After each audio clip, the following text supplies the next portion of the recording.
মেয়েটি প্রথমবার তার স্বামীর গ্রামের বাড়িতে এসে দেখল তার শাশুড়ির মাছ শুকানোর জন্য ব্যবহার করলো একটি লাক্সারি গাড়ি।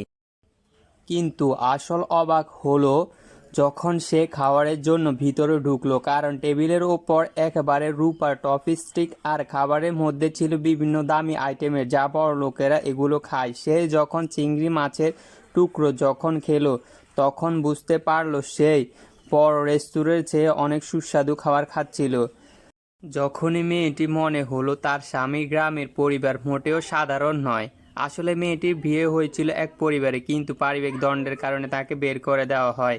এরপর সে ডেলিভারি কাজ শুরু করে। রাস্তায় একটি মাছওয়ালা ছেলেকে সাহায্য করেছিল, কারণ এক নারী ছেলেটির ঘাড়ের সামনে ইচ্ছা করে এসেছিল তার জন্য, কিন্তু ছেলেটি মেয়েটির নাম জিজ্ঞাসা করার আগে চলে যায়।